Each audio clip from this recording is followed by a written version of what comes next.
There we go. There we Hello, go. and thank you very much, President Riccobono. Thanks for having me. Thanks for the introduction, and thanks everyone with the National Federation of the Blind. I'm so thrilled for the chance to speak with you today. And I regret that we can't be together in New Orleans, but am all the same so grateful for the chance to be together for an important, convenient conversation like this. As the oldest and largest generation of organization of blind Americans, as you know, you are a powerful and important voice on behalf of this community and helping all of America live up to its promises for all of its people. Transportation policy can be an enormous engine of opportunity for Americans with disabilities, but as you know, it can also be a major source of inequity. Since the passage of the ADA in 1990, the United States made many important changes to improve accessibility in transportation, but we all know that there's a lot more to do. Too often, when a new innovation emerges, there's not enough thought given to how it will impact or how it could be used by people with disabilities. So first, I don't want to miss this chance to thank you for the vital work that you have done on the Pedestrian Safety Enhancement Act, which finally went into effect early this year after more than a decade. When it comes to cars, silence can be deadly for blind and low vision people, and for that matter, for sighted people. And this law helps to ensure that electric vehicles that are so important to achieving our climate goals don't put pedestrians at risk by running without any recognizable sound. So I'm grateful for your advocacy. I'm grateful for your partnership with NHTSA, our National Highway Traffic Safety Administration, to make sure that these vehicles are safe for all pedestrians so that we can all benefit from climate-friendly technology. Legislative victories like this are especially important today because our policies badly need to catch up to our technologies and our way of life. So here at the Department of Transportation, we have been working to apply the lens of equity to every project that we support or are involved with. We're striving to identify gaps in benefits and services for people with disabilities and supporting innovation in accessible transportation. And take automated vehicles as an example. AVs have the potential to help blind and low vision riders get around more easily than ever. But if we've learned anything from the experience with electric cars, it's that we've got to design new technology with the needs of blind and low vision riders and other users with disabilities in mind from the very beginning. That's why we're asking researchers and innovators to work with disability advocates and people with disabilities to advance accessibility in AVs for blind, for wheelchair users, and more. And we're supporting that work through our Inclusive Design Challenge, our automated driving system demonstration grants, and in partnership with our university transportation centers. We also know that accessible public transit is critically important for people with disabilities. And that's why the Federal Transit Administration prioritizes grant applications that demonstrate a commitment to improving accessibility, and ones that include local disability advocates in their planning. FDA and the Federal Highway Administration also fund the Accessible Transportation Technologies Research Initiative, which helps to advance new mobility options for riders with disabilities while eliminating barriers and making transportation more accessible. And I'm pleased to let you know that we are strengthening our Departmental Office of Civil Rights, which frankly was hollowed out by inaction and vacancies during the previous administration. And we're expanding our capacity to handle ADA and Section 504 oversight. We're also hiring a disability program manager to support that effort and working with Irene Marin, who leads our Civil Rights Office. So please let your members and advocates and partners know that we are eager to engage and eager to partner with you all. Accessibility for us isn't just checking a box. It's not just a buzzword. It's a commitment to ensuring that everyone has the resources and the accommodations that they need to access opportunity. And accessibility isn't just about the technology of the future, it's also about dealing with the infrastructure of the past that we have inherited. We are relying on roads, bridges, ports, and other resources that were built decades, if not a century or more ago, and some of it is literally falling apart, which has significant safety implications for all Americans, but especially for people with disabilities and other underserved and overburdened communities in this country. It's why we need a generational investment in jobs and infrastructure. And it's why we're so excited about the opportunity represented by the President's American Jobs Plan, the core of which is reflected in the historic bipartisan infrastructure framework that was announced recently. This is a deal that's going to create a generation of good-paying union jobs, most of which will be available to Americans whether they have a college degree or not. It's got the largest investment in roads and bridges since the creation of the interstate highway system, the largest investment in passenger rail since the creation of Amtrak itself, and the largest investment in public transit ever, including funding to improve accessibility, so that more Americans can connect to jobs, education, and opportunity. It's also got the largest investments in clean energy transmission and clean water in American history. And it contains $11 billion to improve safety and a new Safe Streets for All program that would focus on safety for all pedestrians, including, importantly, those with disabilities. And because the administration is looking at every program and policy through that lens of equity, we're seeing to it that across the board, 40% of the climate and clean energy investments in this plan go to underserved communities, including blind and low vision Americans.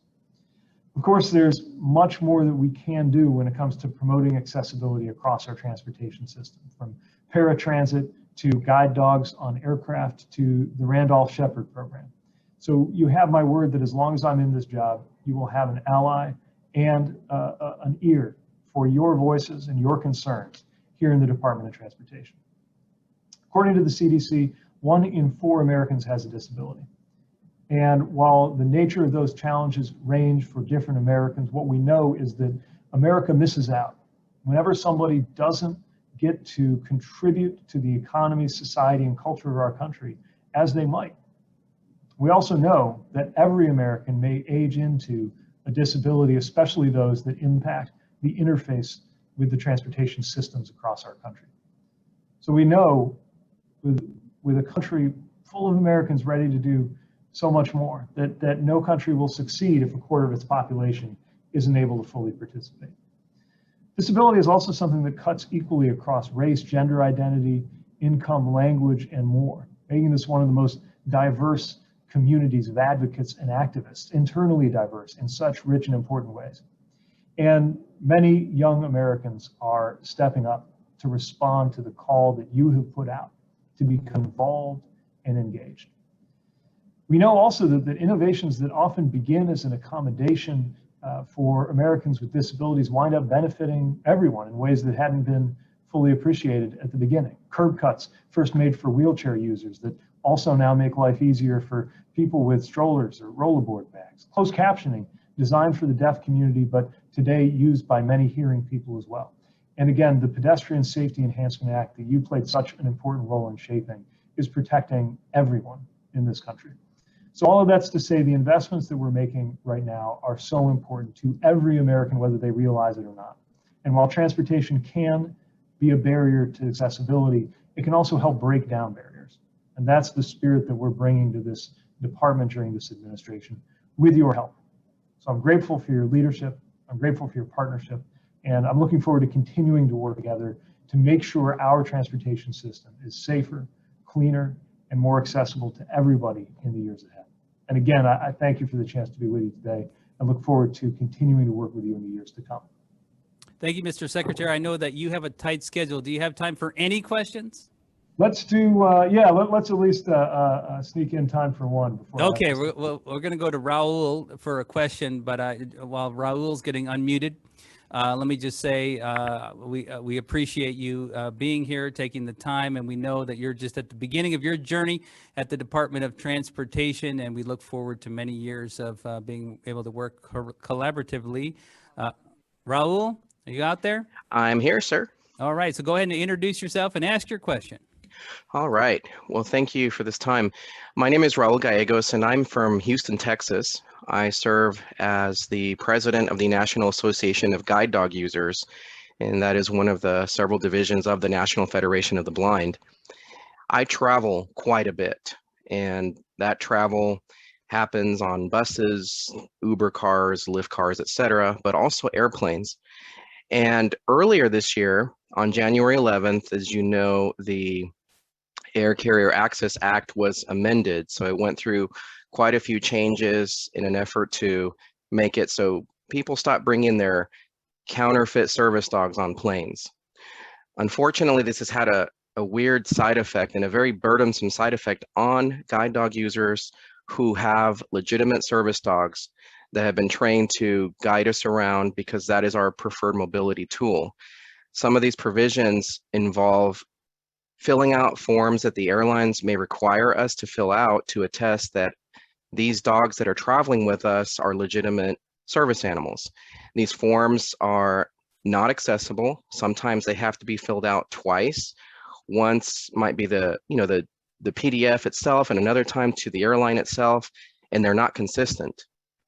And then furthermore, my dog is right around 80 pounds, and there's language in the Air Carrier Access Act that says that if the airline staff determines that your dog may not fit or doesn't fit within that foot space, then the blind traveler either has to allow the dog to be put underneath or has to reschedule their plans until there's more room available. However, while I have every confidence in the flight staff to be able to handle the things on the plane, I don't know that I have a that same confidence that a flight person can determine whether my dog can fit there or not when I'm the one who has the training to be able to make that determination. And I can guarantee that my 80-pound dog with my size 12 shoe can fit very comfortably in that seat underneath. And so I would, my question for you is to ask, would you consider having the Air Carrier Access Act amended so that these types of provisions just go away? We don't, we would like them to not be there.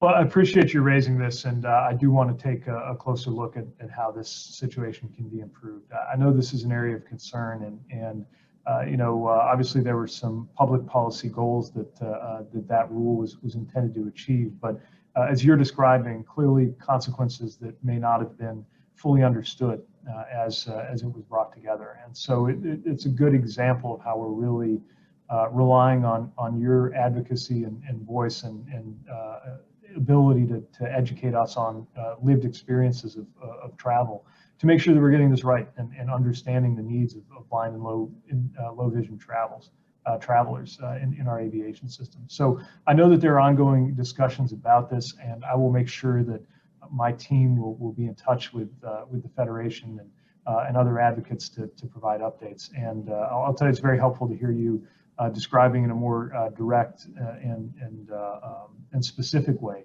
how this can create that kind of challenge. So I'll make sure in our conversations that I carry that story with me, and appreciate again your shining a light on that challenge.